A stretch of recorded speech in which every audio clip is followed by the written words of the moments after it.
आप सब? उम्मीद करते हैं कि आप अच्छे होंगे।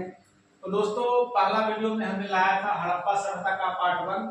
अब अगले पार्ट के लिए दूसरा पार्ट हम लाए हड़प्पा सभ्यता का दोस्तों। तो इस वीडियो में भी आप लोग अंत तक बने रहेंगे। तो पढ़ते हैं हड़प्पा सभ्यता पार्ट 2। इसमें हम लोग को क्या क्या पढ़ना है? तो सबसे पहले विस्तार वहां भी पढ़ेंगे कि उसका क्षेत्रफल कहां तक था, लेकिन इसमें विस्तार में पढ़ेंगे कौन सा जगह किस राज्य में है, कौन सा जगह किस देश में है, इसके बारे में पढ़ेंगे। फिर इसके लिपि के बारे में पढ़ेंगे। उसके बाद सिंधु सभ्यता या हड़प्पा सभ्यता का विशेषता क्या था उसके बारे में पढ़ेंगे। उसके बाद हम पढ़ेंगे सबसे इंपॉर्टेंट फैक्ट है कि प्रमुख स्थलों से प्राप्त साक्ष्यों के बारे में पढ़ेंगे, जो कि ये जो टॉपिक है इससे बहुत सारे क्वेश्चन अनेकों एग्जाम में पूछे गए हैं और पूछे भी जाएंगे। तो आइए हम लोग बारी बारी से चर्चा करते हैं। तो वीडियो के लास्ट तक आप लोग बने रहें और दोस्तों के साथ शेयर करें, नए दोस्तों को जोड़ें ताकि उनको भी पढ़ने का मौका मिले। तो आइए शुरू करते हैं। सबसे पहले विस्तार। अब दोस्तों यहाँ समझेंगे कि सिंधु घाटी सभ्यता या हड़प्पा सभ्यता का विस्तार 3 देशों में देखा गया है। एक तो कि भारत में इसका विस्तार लगभग कुल क्षेत्रफल का 40% हिस्सा भारत में देखा गया है। उसके बाद कुछ हिस्सा पाकिस्तान में देखा गया है और अफगानिस्तान में 2 जगह देखा गया है। मतलब अफगानिस्तान में 2 जगह वहां से प्राप्त हुआ है, अफगानिस्तान देश से। तो आइए हम लोग बारी बारी से चर्चा करेंगे कि भारत में कौन कौन सा जगह कहां से प्राप्त हुआ है, पाकिस्तान में कौन कौन सा जगह प्राप्त हुआ है और अफगानिस्तान में कौन कौन सा जगह प्राप्त हुआ है। तो हम लोग देखते हैं भारत में सबसे पहले देखेंगे कि जम्मू कश्मीर से क्या मिला है। तो मांडा। हम लोग पिछले वीडियो में पढ़े थे कि उत्तर में जो उसका क्षेत्र है मांडा है। किस नदी के किनारे? तो चिनाब नदी के किनारे है। तो जम्मू कश्मीर में हमको मिला है क्या? मांडा। उसके बाद देखेंगे पंजाब। भारत में एक पंजाब राज्य है, तो पंजाब से मिला है कौन? रोपड़, जो सतलज नदी के किनारे है। तो पंजाब से कौन सा मिला है? रोपड़, सतलज नदी के किनारे। उसके बाद देखेंगे उत्तर प्रदेश। उत्तर प्रदेश से दोस्तों हमको मिला है आलमगीरपुर, हुलास और सिनौली। हालांकि पिछले वीडियो में हमने पढ़ा था कि पूर्वी भाग भी इसका है, सिंधु घाटी सभ्यता का या हड़प्पा सभ्यता का, वो आलमगीरपुर तक है, जो हिंडन नदी के किनारे बसा है आलमगीरपुर। और इसमें जो हुलास है वो भी यूपी से मिला है। उसके बाद जो सिनौली है ये भी यूपी से मिला है। लेकिन एक यहाँ पे क्वेश्चन बनता है कि अभी जो है सिनौली सबसे नवीनतम स्थल खोजा गया है यूपी में। आपसे पूछेगा कि हड़प्पा सभ्यता का सबसे नवीनतम स्थल कौन है? तो सिनौली, जो कि कहाँ में है? यूपी में है। उसके बाद हम लोग कहते हैं राजस्थान को। तो राजस्थान से दोस्तों हमको मिला है कालीबंगा। कालीबंगा कहाँ किस नदी पे है? तो घग्गर नदी पे है। कालीबंगा किस नदी पे है? घग्गर नदी पे है। उसके बाद देखते हैं सबसे ज्यादा स्थान जो भारत में मिला है वो गुजरात से मिला है। कौन कौन सा स्थान है गुजरात से? तो एक है रंगपुर, रोजदी, लोथल, प्रभास पाटन, देसलपुर, धौलावीरा और सुरकोटदा। इतने सारे जगह। एक बार फिर से देखते हैं गुजरात से कौन कौन सा जगह मिला है। तो रंगपुर, रोजदी, लोथल, प्रभास पाटन, देसलपुर, धौलावीरा और सुरकोटदा। इतने सारे जगह और भी जगह मिले हैं, लेकिन ये प्रमुख जगह है जो गुजरात से मिले हैं। तो ये रहा दोस्त हमको भारत। हम लोग देखें भारत में कौन कौन सा जगह कहां से प्राप्त हुआ है सिंधु घाटी सभ्यता का। उसका बाद देखते हैं पाकिस्तान में। तो पाकिस्तान में दोस्तों हड़प्पा मिला है। तो हड़प्पा कहाँ अवस्थित है पाकिस्तान में? तो ये है हड़प्पा जो है पाकिस्तान में पंजाब प्रांत, वो भारत वाला पंजाब नहीं, पाकिस्तान वाला पंजाब। तो पंजाब प्रांत के मोंटगोमरी जिला में अवस्थित है हड़प्पा। पंजाब प्रांत के मोंटगोमरी जिला में अवस्थित है। उसके बाद पाकिस्तान से हमको मिला है मोहनजोदाड़ो और चनहुद्रो। ये दोनों स्थित है दोस्तों सिंध प्रांत के लड़काना जिला में। कहाँ स्थित है? मोहनजोदाड़ो और चनहुद्रो सिंध प्रांत के लड़काना जिला में। हालांकि हड़प्पा स्थित है रावी नदी के किनारे और मोहनजोदाड़ो और चनहुद्रो स्थित है सिंधु नदी के किनारे। उसके बाद दोस्तों पाकिस्तान में मिला हमको कोट दिजी और आमरी। जगह का नाम है कोट दिजी और आमरी। ये दोनों मिला है सिंध प्रांत से। कहाँ मिला है? सिंध प्रांत से। पूछेगा आपसे कि पाकिस्तान के किस जगह से हमें कोट दिजी और आमरी स्थल प्राप्त हुआ है हड़प्पा सभ्यता का? तो आप क्या लिखेंगे? सिंध प्रांत। चलिए हम लोग देखते हैं अफगानिस्तान। अफगानिस्तान से मात्र 2 जगह मिला है। कौन कौन? एक है मुंगी गाक और सोर्तघोई। एक है मुंगी गाक और दूसरा सोर्तघोई। याद रखेंगे, बहुत इंपॉर्टेंट है। एक है मुंगी गाक और सोर्तघोई। अब हम लोग विस्तार के बारे में पढ़ लिए दोस्तों। तो अब पढ़ते हैं प्रमुख स्थलों से प्राप्त साक्ष्य के बारे में कि कौन कौन से स्थल से हमें क्या क्या मिला है। बहुत ही इंपॉर्टेंट टॉपिक है दोस्तों। इसे आप अंत तक बने रहे वीडियो में और सुने, ध्यान से सुने। अगर लगे तो आप स्क्रीनशॉट भी ले सकते हैं, मैं इधर हो जाता हूँ थोड़ा सा के लिए, आप स्क्रीनशॉट ले लेंगे, इसको नोट डाउन करेंगे, एक प्रॉपर हिस्ट्री का नोट्स बनाइए। मैं कोशिश करूंगा कि बारी बारी से पहले हिस्ट्री, उसके बाद फिर ज्योग्राफी, इकोनॉमिक्स, पॉलिटी, हर सब्जेक्ट को बारी बारी से मैं करवाऊंगा, और जो भी इंपॉर्टेंट फैक्ट है परीक्षा के दृष्टिकोण से मैं उसे यहाँ करवाऊंगा। और जब ये जो टॉपिक खत्म होगा, या फिर जैसे मान लीजिए कि हड़प्पा सभ्यता खत्म होता है, तो मैं उसका प्रीवियस ईयर क्वेश्चन भी करवाऊंगा, ताकि आप लोग को लगे कि टॉपिक पढ़ने के बाद हमें से क्वेश्चन बनता है या नहीं बनता है। तो इसके बाद हम प्रीवियस क्वेश्चन भी करवाएंगे, और आप लोग भी कोशिश करेंगे कि टॉपिक पढ़ने के बाद, मैंने पहले ही वीडियो में बताया था कि प्रीवियस ईयर क्वेश्चन और एमसीक्यू ये दोनों आप लोग को लगाना है, ताकि आपको पता चले कि आप जो पढ़ रहे हैं वो सही दिशा में पढ़ रहे हैं कि नहीं पढ़ रहे हैं। तो आप इस तरह से करेंगे तो आपका तैयारी का लेवल है जो 3 दुगना रात चौगुना बढ़ेगा, और जल्द से जल्द आपको कोई सरकारी जॉब मिलेगा। आइए दोस्तों, हम पढ़ते हैं सबसे इंपॉर्टेंट टॉपिक, सिंधु घाटी सभ्यता में प्रमुख स्थलों से प्राप्त साक्ष्य। तो सबसे पहले देखते हैं हड़प्पा, कि हड़प्पा से हमें क्या क्या मिला है। तो हड़प्पा से मिला है पासा, श्रमिक आवास, 12 अन्नागार, अन्नागार मतलब अनाज रखने वाला, मातृ देवी की मूर्ति, और गेहूं के साक्ष्य मिला है। यहाँ से क्या क्या मिला है फिर से देखते हैं। पासा, श्रमिक आवास, 12 अन्नागार, 12 अन्नागार मतलब 12 को अनाज रखने वाला जगह, उसका मातृ देवी की मूर्ति और गेहूं के साक्ष्य। आपसे क्वेश्चन ऐसे पूछेगा कि हड़प्पा सभ्यता में मातृ देवी की मूर्ति किस स्थल से प्राप्त हुआ है, तो आप जवाब देंगे हड़प्पा।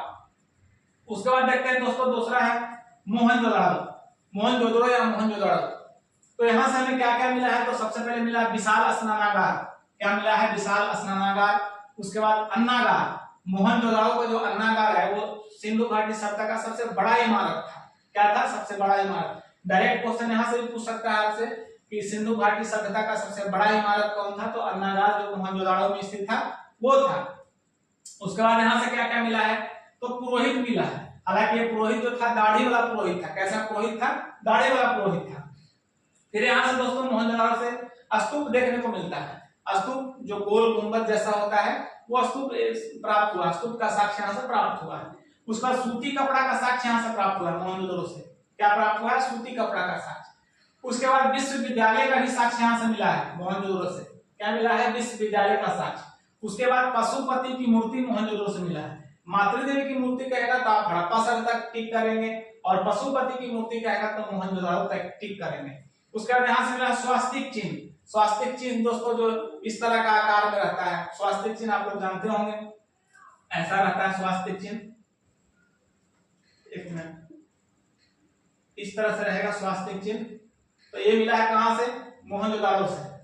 उसके बाद तांबे का ढेर, मतलब 500 से भी अधिक तांबे का ढेर यहाँ मिला है मोहनजोदड़ो से।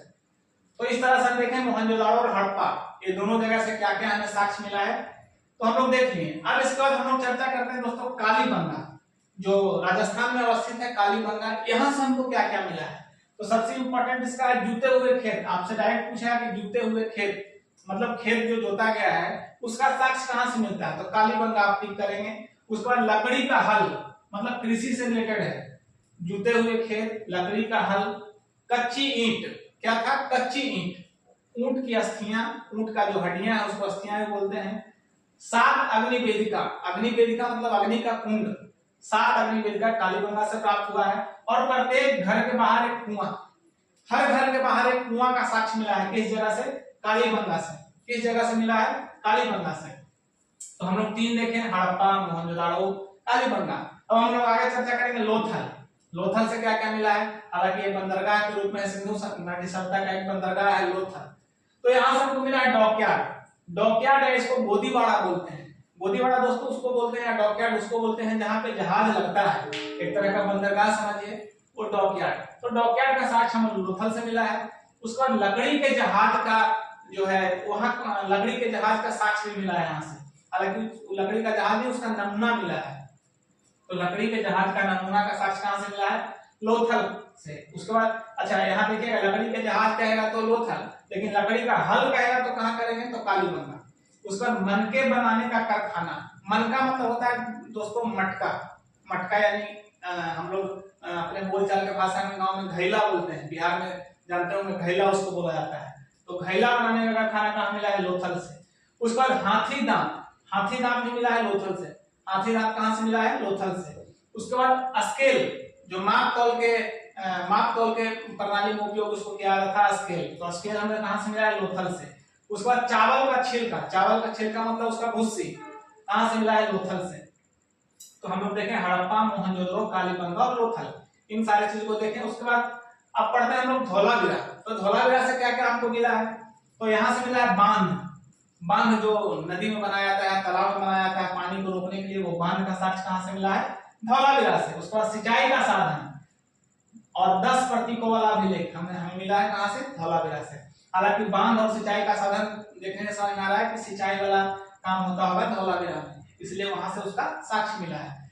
तो हम प्रमुख स्थलों से प्राप्त साक्ष्यों को पढ़े दोस्तों, इसका विस्तार पढ़ लिए। अब हम पढ़ते हैं लिपि, यहाँ का लिपि कैसा था। तो दोस्तों यहाँ का लिपि था भाव चित्रात्मक। हड़प्पा सभ्यता का लिपि था भाव चित्रात्मक। आपसे डायरेक्ट क्वेश्चन पूछेगा कि हड़प्पा सभ्यता का लिपि कैसा था? भाव चित्रात्मक। आइए समझते हैं कि भाव चित्रात्मक क्या होता है। तो भाव चित्रात्मक मतलब होता है दोस्तों कि बस हम उसके भाव को हम चित्रों से समझ सकते हैं, उसको पढ़ा नहीं जाता है। इसका जो लिपि था सिंधु घाटी सभ्यता का, उसको आज तक नहीं पढ़ा गया है।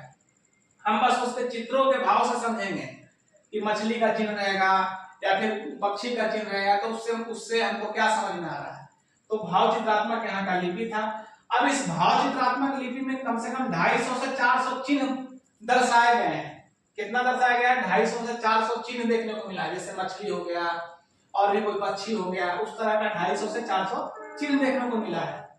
और जो ये लिपि था दोस्तों, ये दाएं से बाएं लिखते थे। सिंधु घाटी सभ्यता का जो लिपि भाव चित्रात्मक लिपि थी, वो दाएं से बाएं लिखते थे, यानी दाएं से बाएं। हम लोग लिखते हैं इधर से इधर, ये दाएं से बाएं लिखता था।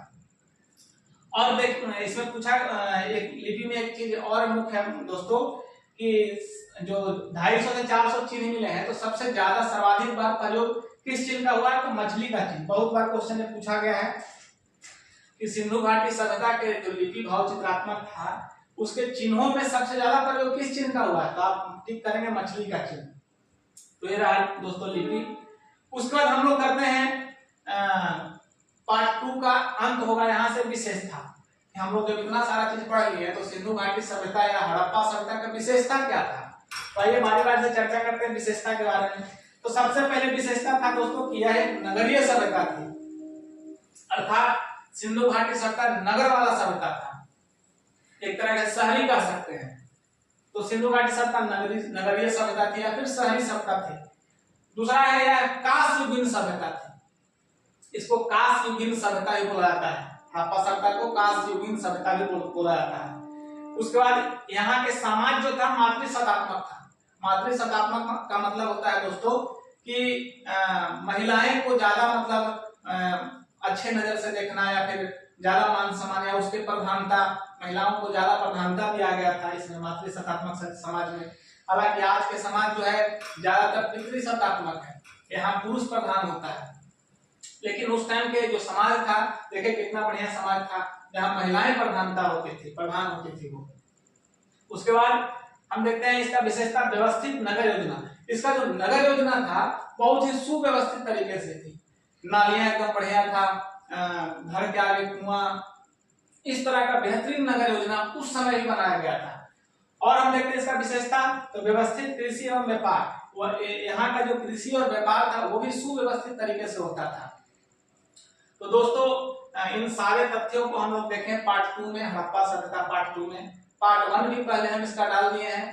अगर जो भी छात्र नहीं देखे होंगे तो उस वीडियो को पिछले वीडियो में देखें, हड़प्पा सभ्यता पार्ट 1 और पार्ट 2 यहाँ पर हड़प्पा सभ्यता खत्म होता है। इसके बाद हम पार्ट 3 में लाएंगे दोस्तों कि हड़प्पा सभ्यता से जो प्रीवियस ईयर क्वेश्चन विभिन्न एग्जाम में पूछा गया है उसको हम एक प्लेटफॉर्म पे लाएंगे और आप लोगों के साथ डिस्कस करेंगे। आप लोग भी उसका जवाब देंगे कमेंट में। आप देखेंगे कि हमने जो पढ़ाया, आपने जो पढ़ा वो क्वेश्चन बनता है या नहीं बनता है। तो बहुत बहुत धन्यवाद दोस्तों, फिर मिलते हैं नेक्स्ट वीडियो में, तब तक के लिए जय हिंद।